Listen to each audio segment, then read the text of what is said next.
एक राजा के 3 प्रश्न। पहला, ईश्वर एक है या अनेक। दूसरा, यदि है तो रहता कहाँ है, मिलता कैसे है। और तीसरा, ईश्वर करता क्या है। तो दोस्तों, एक राजा ने भरे दरबार में अपने सभी मंत्रियों और विद्वानों के सामने ये 3 प्रश्न किए और सभी ने अपने अपने हिसाब से इसके उत्तर भी दिए, परंतु जो राजा थे वह किसी के भी उत्तर से संतुष्ट नहीं हुए। एक दिन राजा अपने घोड़े पर बैठकर कहीं जा रहे थे, तो रास्ते में देखते हैं कि सामने से एक साधु आ रहे होते हैं। उन साधु महाराज को देख करके राजा के मन में विचार आता है कि शायद ये साधु मेरे उन 3 प्रश्नों का जवाब दे दें। तो राजा साधु से पूछते हैं, ईश्वर एक है या अनेक, यदि है तो रहता कहां और करता क्या है। तो साधु बोले कि हे राजन, तुम्हारा यह प्रश्न पूछने का कोई ढंग है क्या। अरे तुम घोड़े पर बैठे हो और हम यहां नीचे रास्ते में खड़े हैं। अरे पहले कहीं हमें ठहराओ जिससे हम विश्राम कर सकें, और फिर हमारे लिए खाने पीने की व्यवस्था करो, और फिर श्रद्धा पूर्वक पूछना, तो हम तुम्हें तुम्हारे प्रश्नों का अवश्य जवाब देंगे। तो राजा समझ जाता है कि ये कोई साधारण महात्मा नहीं है। तो राजा हाथ जोड़ करके उस महात्मा को बगीचे में ले जाते हैं, और बगीचे में एकांत में एक बड़ी सुंदर कुटिया थी। उस कुटिया पर सारी व्यवस्थाएं थी। तो साधु महात्मा को राजा उसी कुटिया पर ठहरा देते हैं और सारी व्यवस्थाएं करके वहां से चले जाते हैं। फिर 2 दिन बाद राजा पुनः महात्मा के पास आते हैं और हाथ जोड़ करके महात्मा से कहते हैं कि महाराज, मेरे प्रश्नों के उत्तर। महात्मा बोले कि अकेले में सुनना चाहते हो या सबके बीच में। तो राजा ने कहा कि महाराज, यदि सबके बीच में उत्तर दे दें तो ज्यादा अच्छा रहेगा, क्योंकि सभी समझ लेंगे। तो साधु ने कहा, ठीक है, सबको इकट्ठा कर लो, हम तुम्हारे प्रश्नों के जो जवाब हैं वो सबके बीच में ही देंगे। तो राजा बोले कि महाराज, यह 1-2 दिन में तो नहीं होने वाला। 1-2 दिन में सब लोग इकट्ठे नहीं हो सकते। पहले तो हम सबको सूचना देंगे और उसके बाद में धीरे धीरे करके लोग इकट्ठा होंगे, तो इसमें समय लगेगा। साधु कहते हैं, कोई बात नहीं, हमें भी कहीं की जल्दी नहीं है, तुम आराम से सभी को इकट्ठा कर लो, और जब सब इकट्ठा हो जाएं तो हमें बता देना। और सुनो, अब हमारे पास मत आना, जिस दिन सब लोग इकट्ठे हो जाएं उसी दिन मेरे पास आना। तो राजा कहते हैं कि ठीक है महाराज, और ऐसा कहकर के राजा अपने महल में चले जाते हैं और महल में जाकर एक तिथि निश्चित करते हैं, और वह तिथि तब से 1 माह बाद की होती है। राजा सब जगह सूचना भिजवा देते हैं कि भाई, आज से 1 माह बाद एक साधु हमारे महल में आएंगे और वो हमारे प्रश्नों का जवाब देंगे, इसलिए सबको दरबार में उपस्थित होना है। उधर वो साधु थे, वो आश्रम में रहते हुए भजन ध्यान करते हैं और बड़े प्रेम से रह रहे होते हैं। सुबह शाम जब महात्मा घूमने के लिए निकलते हैं तो पास में ही एक किसान अपने खेत पर काम करता हुआ उन्हें मिलता है। सुबह शाम दोनों वक्त वो किसान उस महात्मा को मिलने लगा, तो धीरे धीरे करके महात्मा ने उस किसान से दोस्ती कर ली, मित्रता कर ली। और एक दिन महात्मा उस किसान से बोले कि अरे मित्र, यदि किसी दिन हमारा कोई काम पड़े तो क्या तुम हमारी बात मानोगे। तो किसान हाथ जोड़कर कहता है कि क्यों नहीं महाराज, आपकी हर एक आज्ञा सिरमाते है, आप जैसा कहेंगे मैं तो वैसा ही करूंगा। तो साधु कहते हैं ठीक है, जब काम पड़ेगा तो हम तुम्हें बता देंगे। इधर वो तिथि आने वाली थी, 3 दिन शेष रह गए थे उस तिथि में। तो साधु उस किसान से कहते हैं कि हे मित्र, अब हमारा वह आवश्यक कार्य आने वाला है। तो किसान कहता है कहो महाराज, क्या काम करना होगा? तो साधु कहते हैं कि कल बताएंगे। किसान कहता है ठीक है महाराज, कल बता देना। जब दूसरे दिन किसान साधु के पास आया तो साधु से कहा कि बताओ महाराज। तो साधु बोले बताएं कि हाँ महाराज, कि छोड़ो कल ही बता देंगे। ठीक है महाराज। जब 1 दिन शेष रह गया उस तिथि को आने में, तो साधु उस किसान से कहते हैं कि आज बताएं। बोला बताओ महाराज, कि तुम महात्मा हो जाओ। तो साधु की बात सुनकर के जो किसान था वह बोला महाराज, मेरा तो घर परिवार है, बाल बच्चे हैं। तो साधु बोले कि हम तुम्हें महात्मा बनने के लिए कह रहे हैं, महात्मा होने के लिए नहीं। सचमुच महात्मा होना तो कठिन है, साधु होना कठिन है। चढ़ना पेड़ खजूर, चढ़े तो चाखे प्रेम रस, गिरे तो चकनाचूर। अरे साधु होना तो कठिन है, पर बनने में क्या दिक्कत है, बन तो सकते हो। तो बोला महाराज, साधु बोले कुछ नहीं, 1 दिन के लिए तुम्हें महात्मा बनना है। किसान बोला ठीक है महाराज, हम 1 दिन के लिए महात्मा बन जाते हैं। साधु बोले एक शर्त और है, तुम अपना ये लिबास है, जो कपड़े हैं किसान के, ये और हमें दे दो। हम किसान बने और तुम महात्मा बनो। बोला ठीक है महाराज, आप जैसा कहें। अब जो महात्मा थे वो तो किसान बन गए, और जो किसान था वह बन गया महात्मा। अब जो महात्मा किसान बने हुए थे वे उस किसान से जो महात्मा बना हुआ था उससे कहते हैं कि डरना नहीं है, कल हमें राजा के पास चलना है।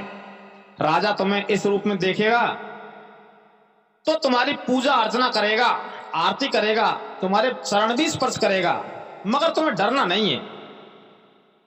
तो जो किसान था वह बोला महाराज यहां तक तो ठीक है, मगर जब राजा मुझसे प्रश्न करेगा तो मैं उसके प्रश्नों का क्या जवाब दूंगा, मैं तो कुछ जानता ही नहीं है।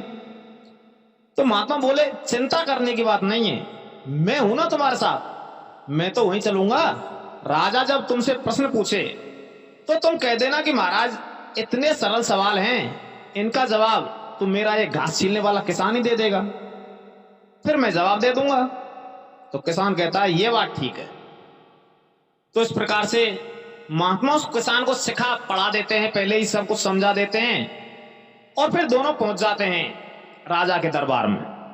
तो राजा जब किसान को महात्मा के रूप में देखता है तो उसे उस पर शक होता है, परंतु जो किसान था वह महात्मा के वेश में था, इसलिए राजा कुछ कह नहीं पाया और उसकी पूजा अर्चना करके एक ऊंचे से सिंहासन पर बैठा दिया।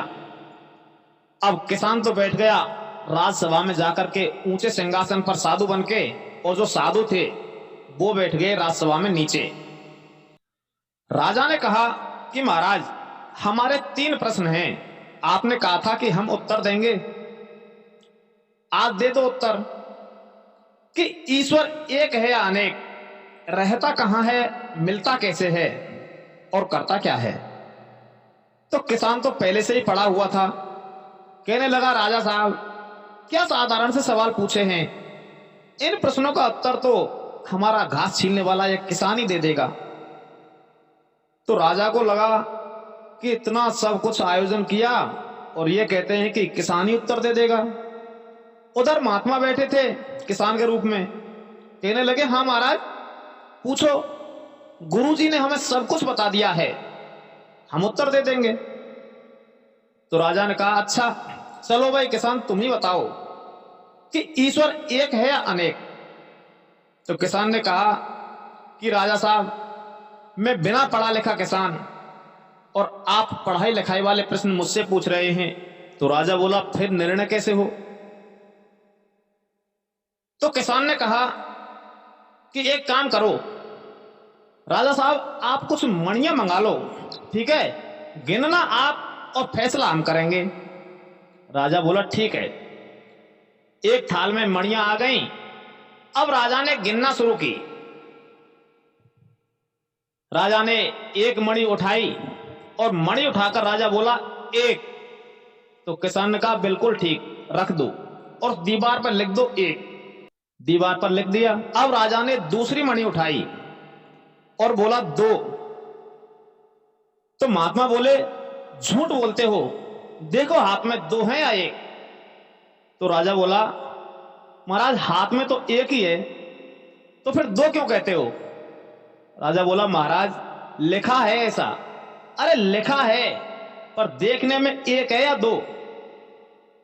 बोला हाँ महाराज है तो एक ही, फिर दो क्यों कहते हो। अब उसने कहा, अब राजा सोचने लगा कि इस प्रकार तो ये गिनती मुश्किल हो जाएगी।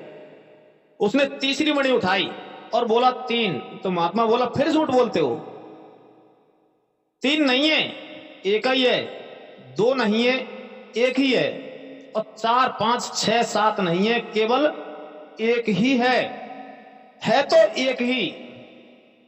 पर वह जब दूसरी बार किसी के अनुभव में आता है तो दो हो जाता है, जब तीसरी बार किसी के अनुभव में आता है तो तीन हो जाता है, जब चौथी बार किसी के अनुभव में आता है तो चार हो जाता है, पर वह है एक ही।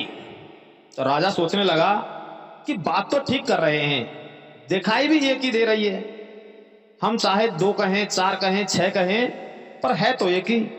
तो महात्मा बोले कि एक से पहले गिनो। बोला एक से पहले तो जीरो आती है, शून्य आता है। बोला शून्य नहीं है, एक से पहले भी एक है, एक के बाद भी एक है, और बीच में भी एक है। इसी तरह परमात्मा एक ही है। जब दूसरी बार किसी को मिला तो दो हो गया, जब तीसरी बार किसी को मिला तो तीन हो गया, जब चौथी बार किसी को मिला तो चार हो गया, परंतु परमात्मा एक है। तो राजा हाथ जोड़कर नतमस्तक हो गया कि महाराज ऐसा समाधान किसी ने ना किया होगा, ना कोई चौपाई, ना दोहा, ना श्लोक, और ना कोई ग्रंथ का प्रमाण, और बात बिल्कुल सही है। हम गिनते हैं तो एक ही है, ये दो तीन चार तो हमें सिखा पढ़ा दिए गए हैं। यदि हम इन सीखी हुई बातों को छोड़ करके देखें तो एक ही है। तो राजा बोला ठीक है महाराज, हम मान गए कि ईश्वर एक है, पर रहता कहां है और मिलता कैसे है। तो महात्मा बोले कि राजन तुम कठिन कठिन सवाल पूछते हो, कुछ खिलाते पिलाते हो नहीं। तो राजा बोला महाराज क्या किया जाए। बोल दूध मंगाओ। तो एक कटोरे में दूध आ जाता है। अब महात्मा उस दूध को पिए तो नहीं, अब उसमें उंगली डाल के घुमाने लगे। जब कुछ देर हो गई तो राजा बोले कि महाराज आप दूध में उंगली क्यों डाल के हिला रहे हैं। तो महात्मा बोले मैंने सुना है कि इसमें घी रहता है और मैं चाहता हूं कि वह घी मुझे मिल जाए और मैं उसे खा लूं। तो राजा बोला महाराज आप भी पागलों जैसी बात करते हैं, घी तो रहता है इसमें, पर ऐसे थोड़ा ही ना मिल जाता है। तो बोले कैसे मिलता है। तो राजा बोला पहले दूध को जमाना पड़ता है, फिर मंथन करना पड़ता है, जब मक्खन निकलता है और फिर जब आग पर तपाना पड़ता है तब कहीं जाके घी निकलता है। घी दूध में ही रहता है, पर यूं ही नहीं मिल जाता, उसकी एक विधि है, उसका पालन करने से मिलता है। तो महात्मा ने कटोरा नीचे रख दिया। राजा बोले दूध तो पी लो।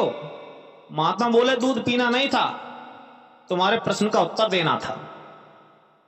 तुम कहते हो कि रहता कहां है, मिलता कैसे है।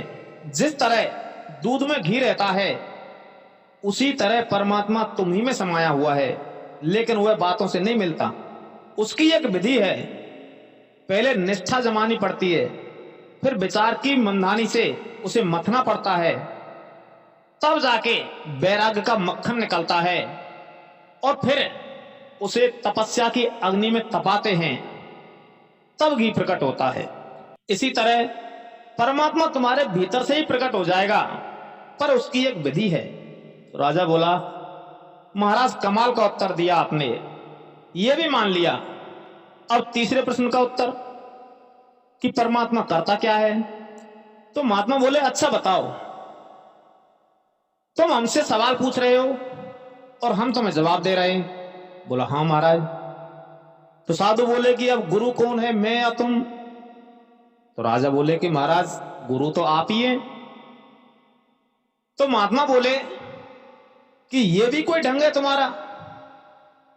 अरे तुम्हारा गुरु नीचे बैठा है और तुम राजा बन के सिंहासन पर ऊपर बैठे हो, ऐसा भी होता है क्या? तो राजा बोले, महाराज क्या किया जाए? बोल, नीचे उतरो, हम बैठेंगे सिंहासन पर। तो राजा सिंहासन से खड़ा होके साधु के पास आ जाते हैं और वहां बैठ जाते हैं, और साधु पहुंच जाते हैं सिंहासन पर। और सिंहासन पर बैठ करके साधु पूरी सभा को देखने लगते हैं, मगर राजा से बात नहीं करते। तो कुछ देर बाद राजा कहते हैं कि महाराज आपने मेरे प्रश्न का जवाब नहीं दिया कि परमात्मा करता क्या है। बोले, यही तो करता है। अरे राजा को किसान की जगह बैठा देता है और किसान को राजा की जगह, यही करता है परमात्मा। छोटे को बड़ा बना देता है, बड़े को छोटा बना देता है।